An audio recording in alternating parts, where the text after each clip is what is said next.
Hello everyone, कैसे हैं आप सब। मैं इस वीडियो में आप सब लोगों को बताने वाला हूं मोस्ट इंपॉर्टेंट क्वेश्चन। जो ये क्वेश्चन मैं इस वीडियो में कराने वाला हूं, ये क्वेश्चन बहुत ही ज्यादा इंपॉर्टेंट है, क्योंकि ऐसे क्वेश्चन रेलवे एग्जाम में, यूपी पुलिस वाले एग्जाम में, एसएससी सीजीएल, एसएससी जीडी और अदर जो एग्जाम आते हैं, एक दो क्वेश्चन इस तरह के जरूर पूछते हैं। तो चलिए देखते हैं कि ऐसे क्वेश्चन को किस तरह से किया जाता है। ठीक है, ध्यान से इसी वीडियो को देख करके सीख जाएंगे। बहुत ही आसान तरीके से इसी वीडियो में ऐसे क्वेश्चन को सॉल्व करके दिखाऊंगा। ठीक है, सबसे पहले देखते हैं कि क्वेश्चन क्या दिया है। ठीक है, वो देखते हैं। उसके बाद देखते हैं कि क्वेश्चन में क्या क्या गिवन दिया है। ठीक है, फिर उसके अकॉर्डिंग हम इस तरह के क्वेश्चन को सॉल्व करेंगे। तो चलिए देखते हैं क्वेश्चन क्या दिया है। क्वेश्चन दिया हमारा, एक बांस का 1/3 भाग कीचड़ में है। मतलब एक बांस का 1/3 भाग जो है वो कीचड़ में है। फिर बोला है कि 1/4 भाग पानी में है और 1/4 भाग जो है बांस का वो पानी में है। ठीक है, और 10 मीटर ऊपर है। और क्या बोला है कि 10 मीटर ऊपर है। ठीक है, तो बांस की लंबाई कितनी होगी। मतलब हमें क्या निकालना है कि जो बांस दिया है, ठीक है, उसकी हमें लंबाई निकालनी है। तो बांस की लंबाई किस तरह से, जब भी इस तरह का क्वेश्चन आपको दे दिया और आपको किसी की भी लंबाई पूछ लिया, तो बस आपको क्या करना है, ध्यान से वीडियो को देख लीजिए, इसी वीडियो में सीख जाएंगे अच्छे तरीके से। आपको सिंपल करना है। देखिए, सबसे पहले देखते हैं कि गिवन क्या दिया है। तो हमारा 1/3 जो दे दिया है, क्या दे दिया है, 1/3 जो दे दिया है वो 1/3 बांस का जो भाग है वो कीचड़ में है। क्या है, बांस का जो भाग है वो कीचड़ में है। तो बांस बांस का भाग जो है वो क्या, कहां पर है, कीचड़ में है। ठीक है, तो ये कीचड़ में है। ठीक है, तो 1/3 बांस का भाग कहां पर है, कीचड़ में है। ये पहला हमारा इसमें दिया है गिवन। अब देखते हैं गिवन क्या दिया है। 1/4 भाग जो है वो पानी में है। तो 1/4 है ना, 1/4 है। 1/4 भाग जो है बांस का, भाग जो है बांस का वो कहां पर है, पानी में है। क्या है, पानी में है।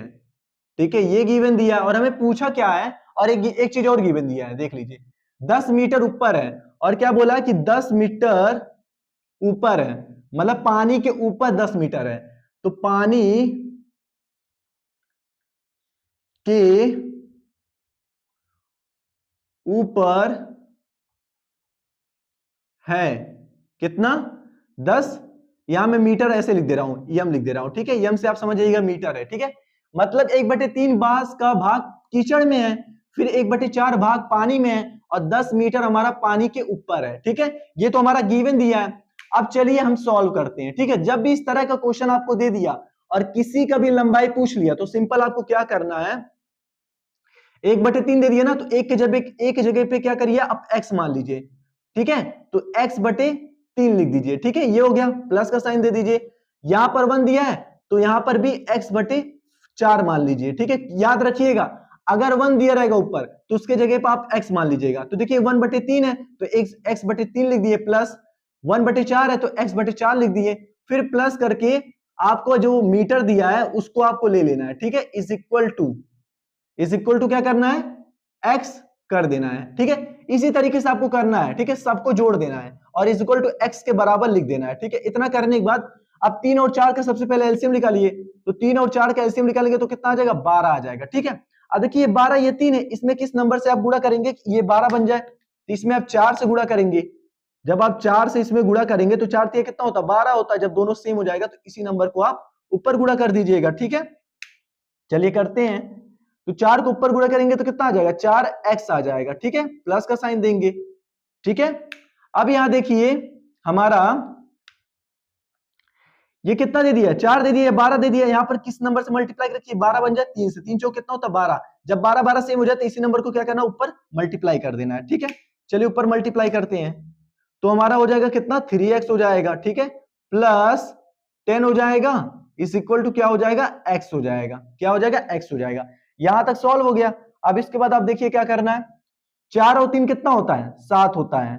ठीक है, और x x दोनों में तो एक x लगा देंगे, तो 7x/12 हो जाएगा, प्लस 10 हो जाएगा इज इक्वल टू क्या हो जाएगा, x हो जाएगा। ठीक है, इतना कर लिए। अब इसके बाद देखिए क्या करना है, ध्यान से देखते रहिए।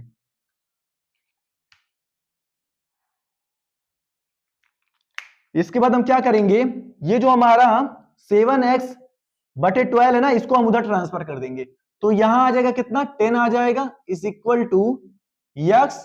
और देखिए आप यहां कोई साइन नहीं है तो प्लस साइन छुपा रहता, तो 7x बटे 12 को हम इधर भेजेंगे तो माइनस कितना आ जाएगा, 7x बटे 12 आ जाएगा।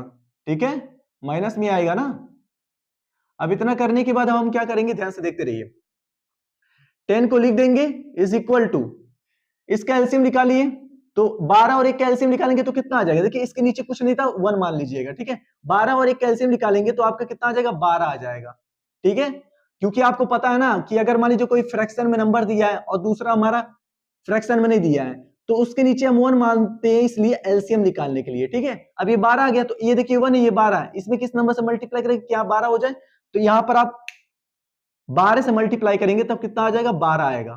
ठीक है, 12 गुड़े 1 कितना होता है, 12 होता है। जब दोनों नंबर सेम हो जाए तो क्या करना है, इसी नंबर को ऊपर मल्टीप्लाई कर देना, तो कितना आ जाएगा, 12x आ जाएगा। कितना आ जाएगा, 12x आ जाएगा। ठीक है, माइनस का साइन देंगे।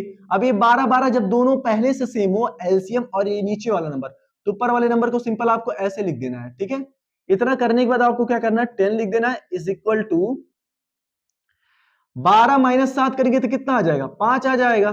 ठीक है, दोनों में x है तो एक x लगा देंगे इसके साथ, 12 लिख देंगे। ठीक है, अब जब यहां तक पहुंच जाएगा, ठीक है, जब यहां तक आप पहुंच जाएंगे तब आपको क्या करना है, ध्यान से देखिए। अब आपको क्या करना है, इसके नीचे 1 मान लेना है, क्योंकि इसके नीचे 1 इसलिए मानेंगे क्रॉस करने के लिए, क्रॉस मल्टीप्लाई करने के लिए। ठीक है, अब देखिए 12 को 10 से मल्टीप्लाई करके कितना आ जाएगा, 120 आ जाएगा। ठीक है, इज इक्वल टू 1 को इसमें मल्टीप्लाई करके कितना आ जाएगा, 5x आ जाएगा। ठीक है, अब 5x को आप इधर ट्रांसफर कर सकते हैं। ठीक है, जब भी इस तरह का आ जाए कि मान लीजिए अगर x में नंबर कोई उधर दे दिया है तो आप इधर कर सकते हैं और इस नंबर को उधर कर सकते हैं। तो 5x को क्या करेंगे, आप इधर कर लीजिए और 120 को उधर कर लीजिए। ठीक है, अब देखिए आपका सिंपल आंसर आ गया। x को ऐसे लिख दीजिएगा इज इक्वल टू 120 बटे 5 कर दीजिए। अब 120 को अगर 5 से काटे कितना आ जाएगा, 5 दूना 10, ये 12 है तो 2 इसमें चल जाएगा, 5 चौक 20 हो जाएगा। तो आपका कितना आ गया, x इज इक्वल टू 24 जो आ गया, ये आपका क्या आ गया, बांस की लंबाई हो गया। क्या आ गया, बांस की लंबाई। तो बांस की लंबाई कितना आ गया, 24 आ गया है। ठीक है, तो बांस की लंबाई कितना है, 24 है। तो इसी तरीके से क्या करना है, आपको निकालना है कि अगर मान लीजिए आपको इस तरह का क्वेश्चन दे दे और बोल दे किसी भी चीज का लंबाई बोल दे, ठीक है, तो क्या करना है, 1 के जगह पे आपको x रखना है और सबको जोड़ देना है, x के इक्वल करके सॉल्व करना है और लास्ट में जो आपका x की वैल्यू आएगी वही क्या क्या होगा, आपका उस चीज का लंबाई होगा। जैसे इसमें बांस की लंबाई पूछा तो बांस की लंबाई कितनी होगी, 24 होगा। ठीक है, तो इसी तरीके से आपको निकालना है। समझ में आया ना। एक काम करिए, रुक जाइए, ये जो 24 आप लिखे इसके आगे मीटर लगा दीजिए, क्योंकि बांस की लंबाई 24 मीटर है। ठीक है, तो इसके आगे मीटर लगा दीजिएगा। तो इस तरह के क्वेश्चन को इस तरीके से सॉल्व करिएगा, आपका आंसर तुरंत आ जाएगा। वीडियो अगर अच्छा लगा होगा तो प्लीज लाइक और सब्सक्राइब कर दीजिएगा। मैं खुद कह रहा हूं ये क्वेश्चन बहुत ही ज्यादा इंपॉर्टेंट है। ऐसे क्वेश्चन तो हर एग्जाम में दो तीन तो एकदम पूछ लेते हैं क्वेश्चन। ठीक है, तो बस ऐसे तरह के क्वेश्चन को आप सॉल्व करना सीखिए, क्योंकि ऐसे क्वेश्चन अगर एग्जाम में आ जाएंगे तो आप छोड़ेंगे नहीं। ठीक है, तो अगर इस तरह का क्वेश्चन एग्जाम में आ गया तो इसी तरीके से कीजिएगा। मिलते हैं अगले वीडियो में।